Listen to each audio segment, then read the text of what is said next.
Hey, English learners! Welcome back to the Easy English Podcast, your cozy little place to learn English through real everyday conversations. I'm Everlyn. And I'm Ken. And today's episode is inspired by your comments. Honestly, we're really excited about this one. Yes, we've been getting comments from many of you saying, I understand English podcasts, but when I watch movies or series, I feel lost. And if that sounds like you, please don't feel bad. It does not mean your English is weak. It means movie English has another layer. People speak fast, they connect words, they react with emotion, they joke, interrupt, use expressions, and sometimes they do not say things directly. Exactly. So today, we're going to help you train your ears for that kind of English. First, Ken and I will act out a short movie-style conversation. It's fast, it's awkward, it's a little dramatic. And maybe a little too realistic. And don't worry if you miss some words the first time. The first listen is not a test. Just listen for the feeling. Who sounds nervous? Who sounds confused? Who sounds like they're trying very hard not to panic? I think we already know the answer. Maybe. After the scene, we'll slow it down and explain what made it difficult. We'll look at the expressions, the fast, connected speech, the hidden meaning, and the attitude behind the words. And stay with us because near the end, we'll also give you a bonus phrase bank. Movie-style phrases, slang, idioms, and modern expressions you can start noticing in films and series. Phrases like, I didn't see it coming, I'm not buying it, and cut me some slack. So by the end, your ears will feel much more ready for real movie English. And if this is the kind of C1 English lesson you want more of, please like this episode and subscribe to the Easy English Podcast. Also, tell us in the comments what is hardest for you when you watch movies in English. Fast pronunciation, slang, expressions, sarcasm, or the accent. Your comments really help us create better episodes for you. This episode came from your comments, so keep them coming. All right, ready for a little coffee shop drama? Let's jump in. Ken, over here. Hey, sorry, traffic was brutal. No, you're fine. I literally just sat down. Everlyn. What? Did you see that? See what? Come on, don't play innocent. That guy by the door, isn't that your old boss? Oh no, Ken, no. We gotta get out of here. Wait, what are you talking about? Why are we running? Because I told him I was sick today. Hold on. You told your old boss you were sick? I panicked, okay? Everlyn, you don't even work for him anymore. I know. Technically, he's not my boss anymore, but he keeps texting me about freelance work, and I keep saying maybe. And then somehow maybe turns into, can you just check one little thing? And one little thing turns into a whole unpaid nightmare. Meanwhile, you're sitting in a coffee shop eating cheesecake. I didn't want to get into the whole thing. The whole thing? Don't even get me started.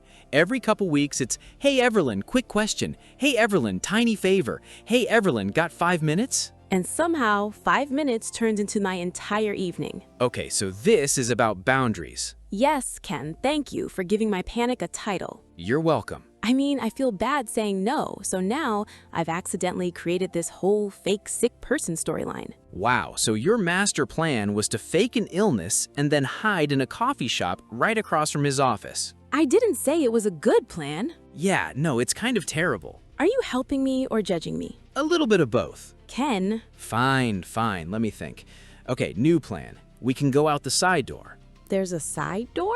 I don't know, I just said it with confidence. You've gotta be kidding me. Listen, confidence is like 80% of problem solving. That is absolutely not true. Everlyn? What now? Don't look now. I looked. Yeah, I saw that. Did he see me? Yep. Is he coming over here? Yep, and he looks weirdly excited. This is a nightmare. Okay, smile, act normal, don't make it weird. I am absolutely going to make it weird. Yeah, I know. Okay, pause, breathe. Yes, take a breath. That was fast, awkward, and honestly a little too realistic. I know, I felt stressed and we made the scene up. And if you missed some words, please don't worry. That was the point of the first listen. Right, the first listen was not a test. It was just to let your ears feel what movie English sounds like when people are reacting quickly. Because in movies and series, people usually do not speak like a textbook. They panic, they joke, they interrupt, they hide things, they use expressions, and their words blend together. So now we are going to slow everything down. Not rush, not overload you, just one layer at a time. First the story, then the sounds, then the expressions, then the attitude behind the words. And later, we'll give you more movie-style phrases, slang, idioms, and modern expressions you can listen for in movies and series. Including one of my favorites, I didn't see it coming. Good one. Very movie, very useful. So first, let's understand the scene. Evelyn and I are in a coffee shop. Everything seems normal. I am relaxed. Ken has just arrived. We're about to talk. Then Evelyn sees someone by the door.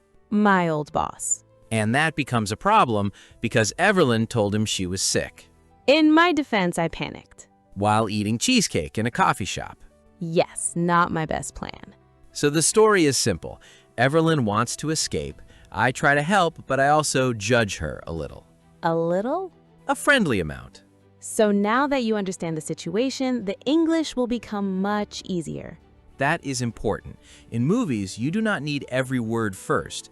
You need the situation. Where are they? What is happening? Who is nervous? Who is joking?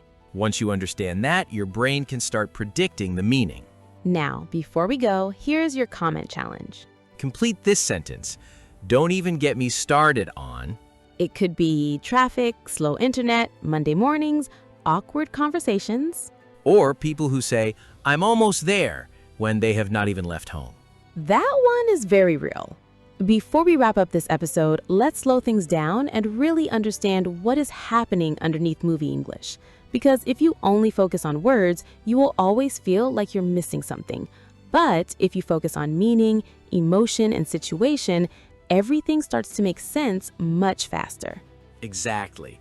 Most learners think the problem is vocabulary, but in reality, it's not just vocabulary. It's speed, connection, tone, and hidden meaning all working together at the same time. So let's rebuild our coffee shop scene in a more detailed way. Not just what was said, but why it was said that way. First, think about real life. When you're relaxed, you speak differently. When you're stressed, your English changes completely.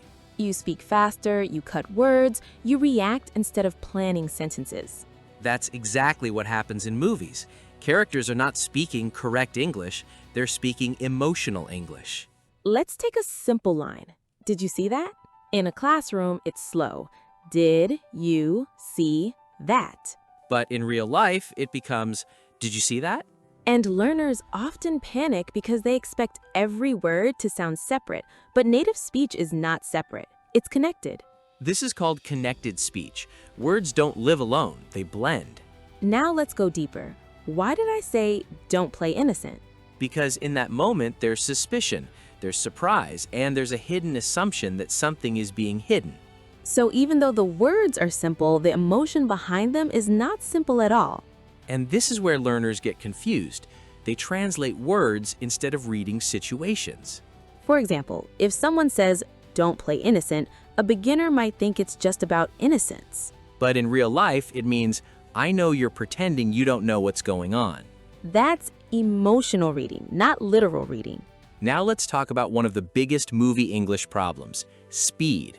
In our scene, we said things like gotta, wanna, lemma, and Danelle. These are not slang mistakes, they're natural pronunciation shortcuts. Let's break one down. I don't know. In fast speech, I don't know. But notice something important. Even though words disappear, meaning does not disappear. That's key. Meaning survives even when words shrink. Now let's talk about emotional communication. In the scene, when I said, yeah, no, it's kind of terrible, that sounds confusing to learners. Because yeah usually means yes. But in real spoken English, yeah, no often means disagreement. It's like saying, I hear you, but no. This is why tone is more important than grammar in movies. Let's take another example. I didn't want to get into the whole thing. On the surface, it's simple. But emotionally, it means this situation is complicated and I don't want to explain everything because it might make things worse. So learners must ask, what is the feeling behind the sentence? Now let's talk about something very important, silence and pauses. In movies, what is not said is just as important as what is said. For example, when someone pauses before answering, it often means hesitation, fear, or thinking. If I say, well, I don't know, that well already carries meaning. It signals uncertainty before the sentence even starts. Now let's revisit "don't even get me started." This phrase is very powerful emotionally, It means if I start talking about this, I will not stop. but it also means frustration. So when someone says, "don't even get me started on traffic," they're not just giving information, they are expressing emotion. Now let's talk about sarcasm again, because this is a major movie English feature. Sarcasm is when the words say one thing, but the tone says another. For example, great job. That can mean praise or criticism depending on tone. In movies, sarcasm is everywhere. And learners often miss it completely because they only listen to words, not tone. Now let's go deeper into listening strategy. When you watch movies, you should not try to catch every word. Instead, try this. First, ask, "what is happening?" Second, ask, how are they feeling? Third, listen for key words only. Fourth, ignore the rest. This is how fluent listeners actually understand fast English. Not by translating, not by memorizing, but by filtering. Now, let's apply this to our coffee shop scene. Situation, awkward surprise. Emotion, panic, and embarrassment. Keywords, boss, sick, get out, side door. Everything else is supporting noise. Now let's talk about a hidden truth in English learning. Many learners think, if I learn more vocabulary, I will understand movies. But actually, vocabulary is only part of the problem.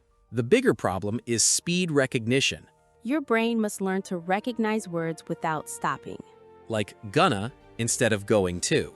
Or wanna instead of want to. If your brain pauses to decode, you lose the next sentence. That is why training your ears is more important than memorizing words. Now, let's talk about confidence in speaking. In our scene, Ken says, I just said it with confidence. That is actually a very real part of English speaking. Sometimes in real life, people don't know the answer, but they say it confidently anyway. And surprisingly, communication still works. Because communication is not about perfection, it's about clarity and flow. Now, let's talk about emotional reactions in English. When someone says, you've got to be kidding me, it is not literal. It expresses shock or disbelief. And learners often misunderstand this because they translate it word for word. But in reality, it simply means, I cannot believe this. Now let's bring everything together. Movie English is fast. It is emotional. It is connected. It is sometimes indirect. But it is not impossible. You just need to train your brain to listen differently. Not harder, smarter. So instead of asking, what word did I miss? Ask, what is happening right now? And instead of translating every sentence, Focus on the feeling of the scene. that is how you move from beginner listening to real understanding And slowly, over time, your brain stops struggling. and starts recognizing patterns naturally, That is the real goal of this podcast. not perfection. But progress. If you enjoyed this C1 Movie English episode, please like it and subscribe to the Easy English Podcast. Your comments help us create these episodes, so keep telling us what you need. We are listening. Take care of your English. And take care of your heart. This is Evelyn, And this is Ken. and you've been listening to the Easy English Podcast. Bye. Your progress doesn't end here. To continue advancing your English skills, click on the next video or explore the additional videos we've thoughtfully selected for you.